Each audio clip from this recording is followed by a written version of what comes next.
So hello friends, welcome back to our channel mission employment. তো আজকে আমরা আপনাদের জন্য জেআরবিটি গ্রুপ ডি এক্সাম প্রিপারেশনের যে 100% ফ্রি কোর্স স্টার্ট করেছিলাম, তার অন্তর্গত যে বেঙ্গলি ভোকাবুলারি চ্যাপ্টার রয়েছে, সেখান থেকে ইংলিশ টু বেঙ্গলি ট্রান্সলেশন যে প্র্যাকটিস রয়েছে তার অন্তর্গত ক্লাস নিয়ে এসেছি, যেখানে বেসিক টু অ্যাডভান্স আমরা ট্রান্সলেশন আপনাদেরকে দেখাবো। সম্পূর্ণ বিনামূল্যের এই ফ্রি কোর্সটি আপনারা পেয়ে যাবেন এবং অনুবাদ শেখার সহজ নিয়ম ও প্রয়োগ ইনক্লুডিং কিছু গুরুত্বপূর্ণ ট্রিক্স এবং সহজভাবে আপনাদেরকে যেগুলি পরীক্ষা দিতে সাহায্য করবে, পাশাপাশি প্যাসেজ ট্রান্সলেশন প্র্যাকটিস থাকবে এখানে এবং পরীক্ষার জন্য 100% উপযোগী এই কোর্স ম্যাটেরিয়ালসগুলি আমরা ডিজাইন করেছি। তো আমরা 100% ফ্রি অফ কস্ট আপনাদেরকে এই কোর্সগুলি দিচ্ছি। অবশ্যই এগুলি যদি আপনাদের উপকারী মনে হয় আমাদের চ্যানেলকে সাবস্ক্রাইব করে সবার সাথে শেয়ার করে দেবেন, যাতে তারাও এই ফ্রি কোর্সগুলি এবং মেটেরিয়ালসগুলির সুবিধা নিতে পারে এবং অ্যাক্সেস করতে পারে।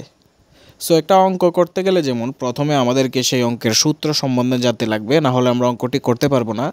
সেমভাবে কোনো ভাষার ট্রান্সলেশনের ক্ষেত্রে আমাদের আগে সেই দুইটি ভাষার যে গঠনগত বৈশিষ্ট্য বা পার্থক্য রয়েছে, সেই পার্থক্যটাকে ভালোভাবে বুঝতে লাগবে। যেমন ট্রান্সলেশনের শিখতে গেলে আমাদের এই জিনিসটাই শিখতে লাগবে যে বেসিক 3 পিলার।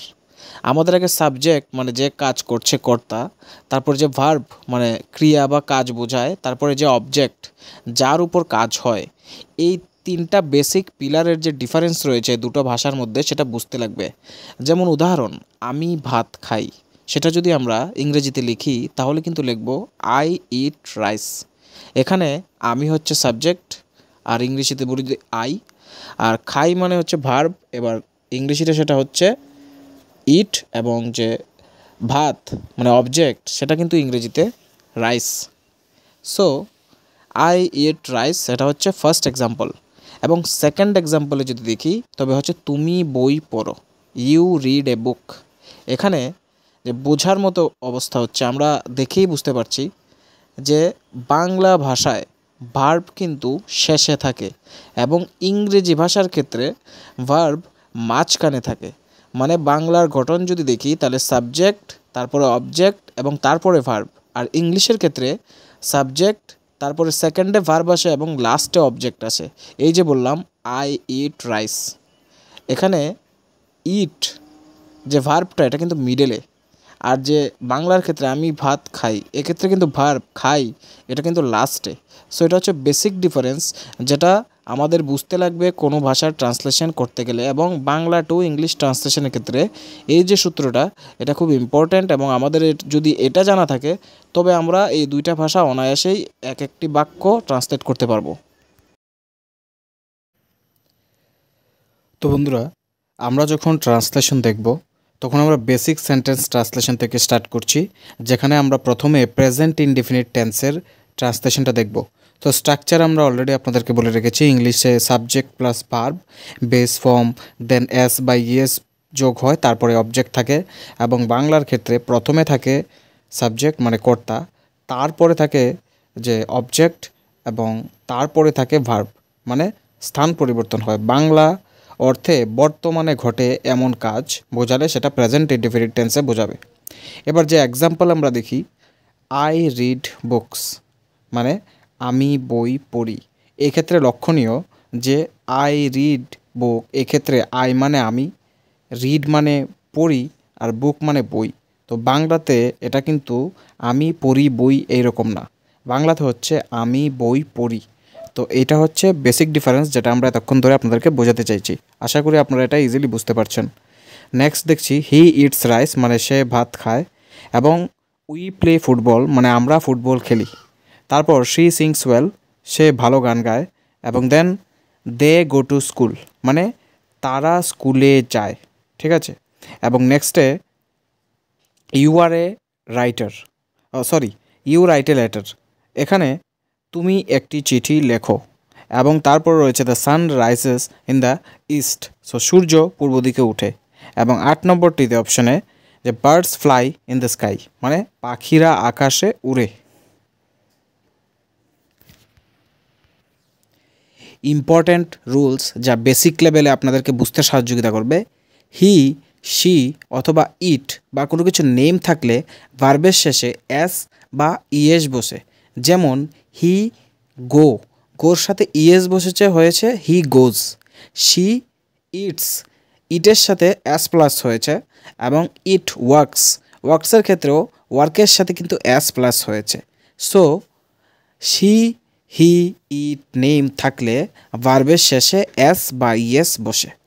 এবং বাংলা অনুবাদে খায়, পড়ে, যায় ইত্যাদি থাকলে বুঝতে হবে সেটা প্রেজেন্ট ইনডিফিনিট টেন্স এবং সিম্পল ভার্ব চিনে আপনাকে অনুবাদ করতে হবে। ইট মানে খাওয়া, গো মানে যাওয়া, প্লে মানে খেলা। সো নেগেটিভ যদি করি এই সেম জিনিসটাকে, I do not eat rice, আমি ভাত খাই না। হি ডাজ নট প্লে, সে খেলে না। এবার পার্ট 2তে আমরা দেখব কিছু নেগেটিভ ইন্টারোগেটিভ অথবা WH কোয়েশনের সেন্টেন্স ট্রান্সলেশন, যেখানে নেগেটিভ সেন্টেন্সেস প্রেজেন্ট ইনডিফিনিট টেন্সে ট্রান্সলেশন আমরা দেখব। তো স্ট্রাকচার রয়েছে সাবজেক্ট প্লাস ডু বা does plus not plus verb plus object. আবার দেখুন সাবজেক্ট, তারপরে ডু অথবা ডাজ, তারপরে নট, তারপরে ভার্ব এবং অবজেক্ট। বাংলাতে যদি দেখি তবে কর্তা, কাজ, না, তারপর বাকিটুকু। সো ফার্স্ট আমরা দেখছি যে I do not eat rice, subject I, তারপরে ডু বা ডাস বসে, এখানে ডু বসেছে, এবং দেন নট, তারপরে নট এসেছে ভার্ব, ঠিক আছে, ভার্বটা কি ইট, এবং অবজেক্ট কি খাই না, ভাত, রাইস। সো আমি ভাত খাই না। এবং he does not play, he does not play, সে খেলে না। They do not go to school, মানে তারা স্কুলে যায় না। শি ডাজ নট সিং, সে গান গায় না। এগুলি কিছু বেসিক এবং সিম্পল ফর্মে আমরা আপনাদের জন্য এক্সাম্পলগুলি রেখেছি, যাতে এক্সাম্পল থেকেও আপনারা আরও বেশি বেশি শিখতে পারেন। আর ইংরেজি ট্রান্সলেশনের ক্ষেত্রে যত বেশি আপনারা প্র্যাকটিস করবেন তত বেশি আপনাদের বুঝতে বা শিখতে সুবিধা হবে। লাস্টে রয়েছে we do not watch TV, মানে আমরা টিভি দেখি না। এবার কিছু রুল দেখি বা টিপ। আই, উই, ইউ, দে এগুলি থাকলে ডু নট হবে, এবং হি, শি, ইট বা নাম থাকলে ডাজ নট হবে। বাংলা অর্থে না, খায় না, যায় না, দেখে না থাকলে নেগেটিভ সেন্টেন্স এগুলি হয়। আর ইন্টারোগেটিভ সেন্টেন্সে যদি আমরা দেখি, যেখানে ইয়াস নো টাইপ হবে, সেখানে কিন্তু বাংলা স্ট্রাকচারটা থাকবে ডু বা ডাজ প্রথমে চলে যাবে, তারপরে সাবজেক্ট এবং দেন ভার্ব আসবে, তারপরে অবজেক্ট আসবে, ঠিক আছে। তো বাংলা ফর্মে যদি দেখি কি, তারপরে কর্তা, তারপরে বাকিটুকু। সো ইংলিশ সেন্টেন্সের first example, do you eat rice, তুমি কি ভাত খাও? ডাজ হি প্লে ফুটবল, সে কি ফুটবল খেলে? Do they go to school, তারা কি স্কুলে যায়? ডাজ শি কুক, সে কি রান্না করে? আর ডু ই স্পিক ইংলিশ, আমরা কি ইংরেজি বলি? কিছু রুলস বা টিপস যাকে বলে, আমরা এবার সেটা দেখে নেব। প্রশ্ন হলে, মানে প্রশ্ন জিজ্ঞেস করতে শুরু হলে সেখানে ডু বা ডাজ বসবে। বাংলা অনুবাদে কি থাকলে সেটা ইন্টারোগেটিভ সেন্টেন্স। যেমন আমরা এখন দেখব যে WH কোয়েশ্চেন সেন্টেন্স, যেখানে ওয়ের, হোয়াট, ওয়েন, হু এগুলি যখন বিল্ড হয় সেটা স্ট্রাকচার কী ধরনের হয় এবং কিছু এক্সাম্পল। সো স্ট্রাকচারে রয়েছে ইংলিশে WH ওয়ার্ড, তারপরে ডু বা ডাজ, তারপরে সাবজেক্ট, তারপরে ভার্ব এবং দেন অবজেক্ট। বাংলায় যদি বলি তবে প্রথমে কোথায়, তারপরে কি বা কখন, তারপরে কে, তারপরে বাকিটুকু, মানে যে সেন্টেন্সের বাকি অংশটা রয়েছে সেটা। এবার ইংলিশ সেন্টেন্সের ক্ষেত্রে where do you live, WH ওয়ার্ডটা কিন্তু প্রথমে বসে গেছে, তারপরে ডু বা ডাজ এবং দেন সাবজেক্ট এবং তারপরে ভার্ব, তারপর object. So where do you live মানে তুমি কোথায় থাকো। দেন রয়েছে হোয়াট ডাজ হি ইট, সে কী খায়? ওয়েন ডু দে কাম, মানে তারা কখন আসে। আর who does she help, so সে কাকে সাহায্য করে। এবং ওয়াই ডু উই স্টাডি, মানে আমরা কেন পড়ি। সো এখানে প্রশ্নের শুরু যখন WH ওয়ার্ড দিয়ে হয় তখন ওয়ের, হোয়াট বা ওয়েন, ওয়াই এগুলি বসে। আর বাংলায় সেখানে কোথায়, কি, কখন, কে, কেন থাকলে বুঝতে হবে সেগুলি WH কোয়েশ্চেন দিয়ে ফ্রেম করা হবে। সো আমরা এখন যেহেতু ইংলিশ থেকে বাংলা ট্রান্সলেশনটা দেখছি, আমাদের মেইন ফোকাস ইংলিশটাকে বুঝতেই দেওয়া উচিত। আমরা পাশাপাশি বাংলার শব্দের গঠনটা আপনাদেরকে দিয়ে দিচ্ছি যাতে আপনাদের সুবিধা হয়, বা কোনো সময় যদি আপনাদের বাংলা থেকে ইংলিশে ট্রান্সলেট করতে লাগে সেক্ষেত্রে আপনাদের সুবিধা হয়। এখন প্রাইমারি আপনারা ফোকাস করুন ইংলিশ শব্দগুলির উপর এবং সেই স্ট্রাকচারটার উপর, যাতে আপনারা বুঝতে পারেন এবং সহজেই ইংলিশ থেকে বাংলায় ট্রান্সলেশন করতে পারেন। এবার পাস্ট ইনডিফিনিট টেন্স, যেখানে ইংলিশ টু বেঙ্গলি ট্রান্সলেশন আমরা দেখব। সো এই টেন্স সবচেয়ে বেশি আসে ট্রান্সলেশন পরীক্ষায়, এবং কাজটা অতীতে হয়েছে এই ধরনের কিছু বোঝাতেই কিন্তু এই পাস্ট ইনডিফিনিট টেন্সটা ইউজ করা হয়। সো অ্যাফার্মেটিভ সেন্টেন্স বা সিম্পল পাস্ট পজিটিভ আমরা যদি দেখি, স্ট্রাকচার হবে সাবজেক্ট প্লাস ভার্ব, ভার্বের কিন্তু পাস্ট ফর্ম হবে এবং দেন অবজেক্ট আসবে। মানে বাংলায় যদি দেখি, প্রথমে কর্তা, তারপরে কাজের অতীত রূপ মানে ভার্বের পাস্ট ফর্ম, দেন বাকিটুকু মানে বাকি যে পার্ট রয়েছে শব্দের সেটা। সো এক্সাম্পল আমরা দেখব যে ইংলিশ সেন্টেন্সের ক্ষেত্রে আই এট রাইস, যেখানে আমি ভাত খেয়েছিলাম বা খেয়েছি, এবং হি ওয়েন্ট টু স্কুল মানে সে স্কুলে গিয়েছিল। তারপর দে প্লেড ফুটবল মানে তারা ফুটবল খেলেছিল, এবং উই ওয়াচ টিভি মানে আমরা টিভি দেখেছিলাম। তারপরে শি সিং এ সং মানে সে একটি গান গেয়েছিল। কিছু রুল বা টিপস আমরা যদি বলি এখানে, তো ভার্বের যে ফার্স্ট ফর্ম রয়েছে সেখানে কিন্তু ভার্বের যে সেকেন্ড ফর্ম সেটা ব্যবহার করা হয়, এবং ইট হয়ে যায় এট, গো হয়ে যায় ওয়েন্ট, প্লে হয়ে যায় প্লেড, মানে অলওয়েজ এখানে কিন্তু ভার্বের পাস্ট ফর্ম আসবে। এবার বাংলায় করেছিলাম, গিয়েছিলাম, খেয়েছিলাম এগুলি থাকলে বুঝতে হবে এটা পাস্ট ইনডিফিনিট।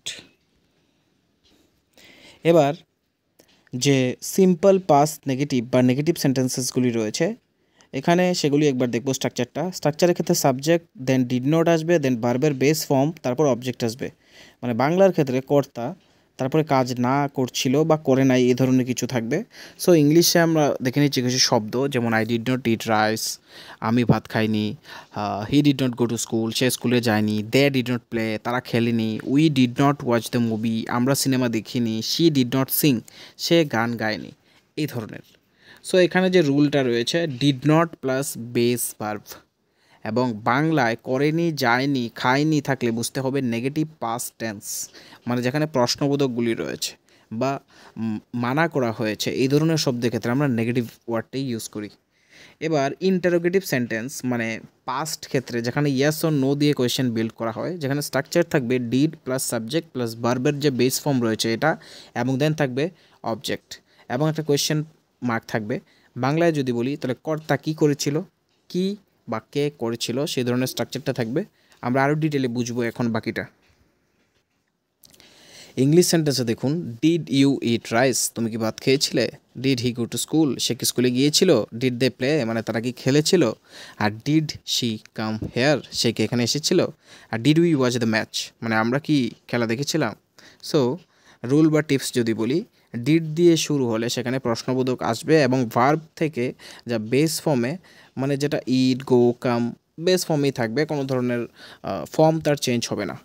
এবার ডাব্লিউএইচ কোয়েশ্চেনে যে পাস্ট টেন্স রয়েছে সেটার স্ট্রাকচার যদি দেখি, সো সেই স্ট্রাকচারটা আছে ডাব্লিউএইচ ওয়ার্ড, তারপর ডিড, তারপর সাবজেক্ট, তারপর ভার্ব, এবং দেন কোয়েশ্চেন মার্ক মানে কে, কোথায়, কী, কখন, তারপরে বাকি যে পার্টটা রয়েছে সেটা।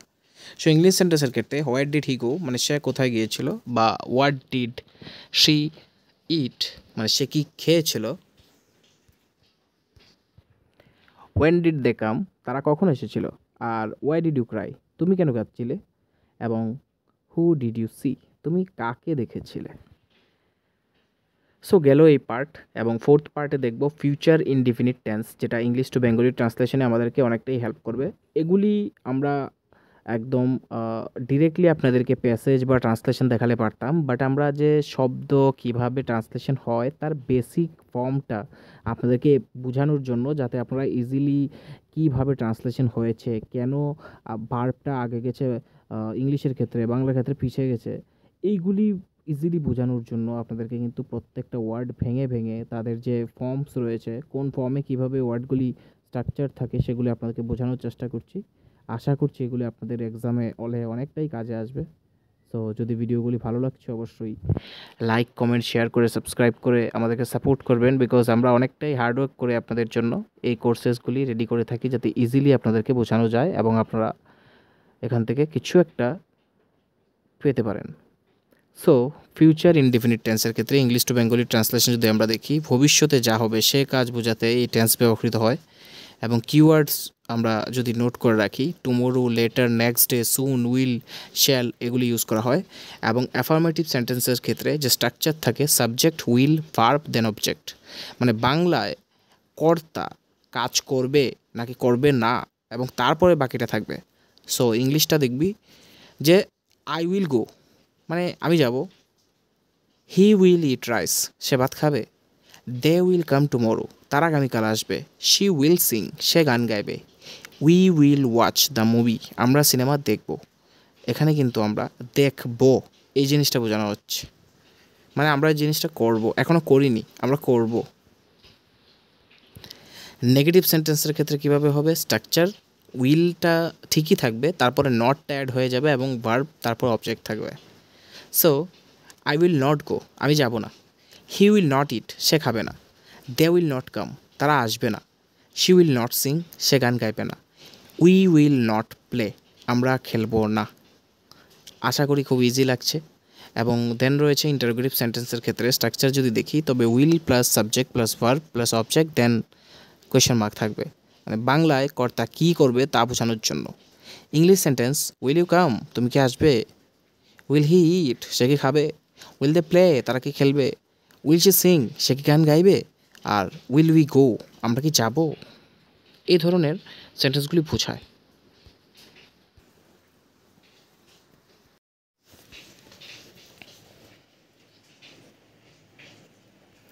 সেম ফর্মে আমরা কিছু WH কোয়েশ্চেনের ট্রান্সলেশনগুলি দেখে নেব, যেখানে স্ট্রাকচার রয়েছে প্রথমে WH ওয়ার্ড, তারপর উইল, তারপর সাবজেক্ট, তারপর ভার্ব, মানে বাংলায় যদি বলি কে কোথায় কখন কি করবে এগুলো ডেসক্রাইব করার জন্য।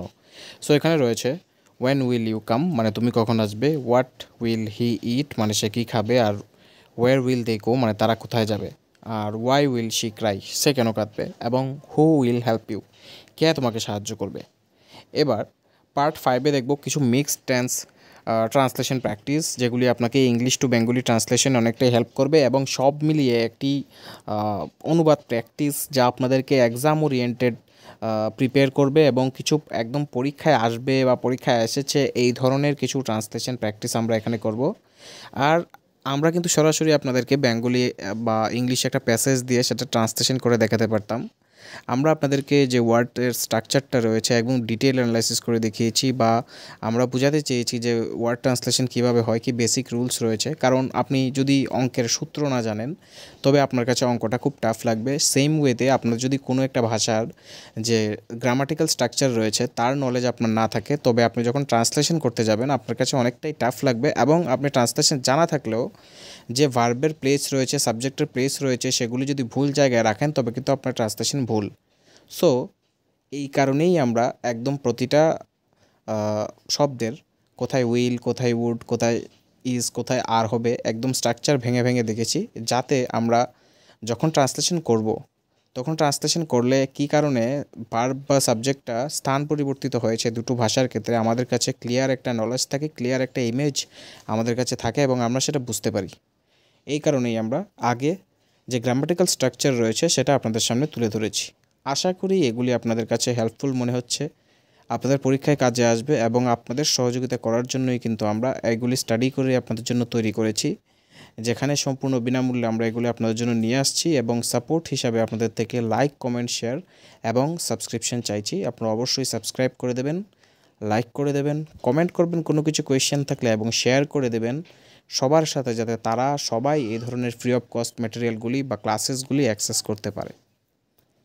সো প্রেজেন্ট টেন্সের এক্সাম্পল দেখব। হি রিডস এভরিডে মানে সে রোজ পড়ে, I do not eat meat আমি মাংস খাই না, do you go to school মানে তুমি কি স্কুলে যাও, আর হোয়াট ডাজ শি ওয়ান্ট সে কি চায়। পাস্ট টেন্সের এক্সাম্পলে রয়েছে দে প্লেড ক্রিকেট তারা ক্রিকেট খেলেছিল, cd.com মানে সে আসেনি, ডিড হি সি ইউ সে কি তোমাকে দেখেছিল, আর ওয়ের ডিড দে গো মানে তারা কোথায় গিয়েছিল।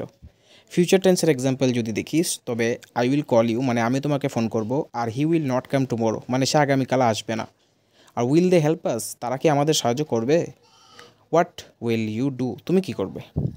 মিক্সড কোয়েশ্চেন যেগুলি এক্সাম স্টাইলে আমরা দেখাচ্ছি, এই লাইনগুলি যদি পড়েন এই লাইনগুলি এক্সাম ট্রান্সলেশনে আসবে না, বাট এই ধরনের নিয়ম ফলো করেই কিন্তু প্যাসেজগুলি আসবে।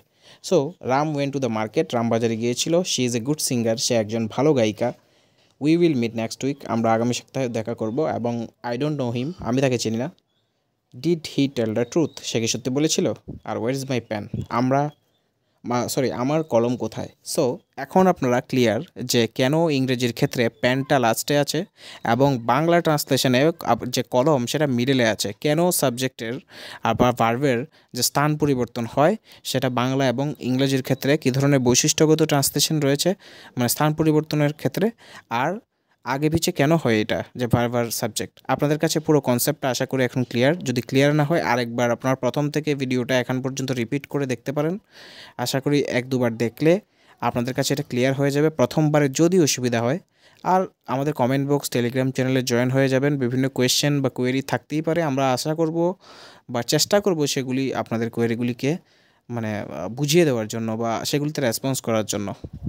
সো নেক্সট আমরা সরাসরি এখন ট্রান্সলেশনে চলে যাব, যেখানে আমরা কিছু ট্রান্সলেশন প্র্যাকটিস করব যেগুলি পরীক্ষাভিত্তিক অনুশীলন হবে এবং প্রতি লাইনের নিচে অনুবাদ থাকবে মানে ট্রান্সলেশন থাকবে। সো অ্যাবাউট এ স্টুডেন্ট যদি কোনো প্যাসেজ থাকে তবে সেটা থাকবে, দেখুন, মাই নেম ইজ রাহুল, আমার নাম Rahul, I am a student of class 8, আমি অষ্টম শ্রেণীর একজন ছাত্র। I go to school everyday, আমি প্রতিদিন স্কুলে যাই। I like to read story book, মানে আমি গল্পের বই পড়তে ভালোবাসি। My best friend is Amit, আমার সবচেয়ে ভালো বন্ধু Amit. We play together in the afternoon, আমরা বিকেলে একসাথে খেলি। এটা একটা প্যাসেজ হতে পারে। এবং সেমভাবে প্যাসেজ 2তে দেখছি আমরা, I get up early in the morning, মানে আমি খুব সকালে খুব ভোরে উঠি। Then I brush my teeth and take a bath, তারপর আমি দাঁত মাজি এবং স্নান করি। After that I eat my breakfast, তারপর আমি আমার নাস্তা খাই বা ব্রেকফাস্ট করি। এবং I go to school at 9 o'clock, আমি সকাল 9টায় স্কুলে যাই। I study hard in school, আমি স্কুলে মনোযোগ দিয়ে পড়াশোনা করি। এক্ষেত্রে প্রতিটা অনুবাদ 50 থেকে 60টা শব্দের মধ্যে, পরীক্ষার উপযোগী এবং সাধারণ বিষয় ভিত্তিক। এবার কোনো একটা প্যাসেজ মানে কভার লেটার টাইপের বা জব অ্যাপ্লিকেশন টাইপের, এগুলি জাস্ট বিভিন্ন ফরম্যাটে আমরা আপনাদের কাছে তুলে ধরছি। আপনারা ফরম্যাট না, আপনাদের বেসিক্স যে ওয়ার্ড বা সেন্টেন্সের স্ট্রাকচার রয়েছে সেগুলিতে ফোকাস করুন। ট্রান্সলেশন হয়ে সেগুলি কী ধরনের রূপে আসে এগুলিতে ফোকাস করুন। So I am writing to apply for the post of peon in your office. I have passed class 8 and I can read and write in English and Bengali. I am hardworking, honest and punctual. I shall be grateful if you give me a chance to work in your office. এটা যদি আমি বাংলায় translation করি so কী হবে, আমি আপনার অফিসে পিয়নের পদে আবেদন জানাচ্ছি। আমি অষ্টম শ্রেণী উত্তীর্ণ এবং ইংরেজি বাংলাও পড়তে লিখতে পারি। আমি পরিশ্রমী, সৎ, সময়নিষ্ঠ। যদি আপনি আমাকে আপনার অফিসে কাজ করতে সুযোগ দেন আমি কৃতজ্ঞ থাকব। Second, daily life routine type যে ইংলিশে রয়েছে, I get up at 6 o'clock in the morning, I brush my teeth and take a bath, then I eat my breakfast and go to school, I return home in the afternoon, I do homework and play with my friends in the evening. Bengali translation, I get up in 6 o'clock in the morning, আমি সকাল 6টায় উঠি। I brush my teeth and take a bath, মানে আমি সকালে দাঁত মাজি এবং স্নান করি। তারপর আমি আমার ব্রেকফাস্ট খাই এবং স্কুলে চলে যাই। তারপর আমি যখন বিকেলে স্কুল থেকে ফিরি আমি আমার হোমওয়ার্ক করি এবং তারপর বন্ধুদের সাথে বিকালে খেলতে যাই। প্যাসেজ 3তে, a visit to the market. Yesterday, I went to the market with my father. We bought vegetables, fish, and rice. The market was very crowded. We returned home after 1 hour. My mother cooked delicious food with the things we bought. So, গতকাল আমি বাবার সঙ্গে বাজারে গিয়েছিলাম। আমরা সবজি, মাছ ও চাল কিনেছিলাম। বাজারটা খুব ভিড় ছিল। আমরা 1 ঘন্টা পর বাড়ি ফিরলাম। মা কেনা জিনিস দিয়ে সুস্বাদু খাবার রান্না করেছিলেন। এটা ট্রান্সলেশন এক্সাম্পল। এবং আমরা এখন লাস্ট স্লাইডে চলে এসেছি। সো যারা এখন পর্যন্ত ক্লাসটা সম্পূর্ণ দেখেছেন তাদের সবাইকে অনেক অনেক ধন্যবাদ। আশা করি এই ক্লাসটা আপনাদের এক্সাম প্রিপারেশনে 1% হলেও হেল্প করবে। আর এটা যদি আপনাদের 1% হলেও হেল্প করে তবে আমরা আপনাদের মানে আমাদের যে প্রসেসটা রয়েছে বা ইনিশিয়েটিভটা রয়েছে এটাকে সার্থক মনে করব। আপনাদের কাছে চাইবো যদি ক্লাসটা উপকারী মনে হয় অবশ্যই লাইক করবেন, কারণ আপনারা লাইক না করলে আমাদের যে মোটিভেশন এগুলি তৈরি করার সেগুলি নষ্ট হয়ে যায়। আমাদের লাস্ট ভিডিওতে এখনও 100 লাইকস কমপ্লিট হয়নি, তবু অনেকেই রিকোয়েস্ট করছিলেন নেক্সট ক্লাস দেওয়ার জন্য, যে জন্য আমরা নেক্সট ক্লাসটা 100 লাইকস কমপ্লিট হওয়ার আগেই আপলোড করছি। সো আশা করব এই ভিডিওটিতে 100 লাইকস কমপ্লিট হয়ে যাবে। বিকজ আপনারা যদি লাইক, কমেন্ট, শেয়ার না করেন তবে আমরা বুঝতে পারি না যে আমাদের এই ইনিশিয়েটিভটা আপনাদের কাছে কতটুকু মানে হেল্পফুল বা আপনাদের কতটুকু সাহায্য করছে। আর এটা যদি আপনাদেরকে সাহায্য না করে তবে এই ইনিশিয়েটিভটা কন্টিনিউ করার কোনো মানে হয় না, বিকজ এটা সম্পূর্ণ আপনাদের জন্য। আপনাদের যদি কাজে না লাগানো যায় তবে এটার কোনো মানে এটা মিনিংলেস।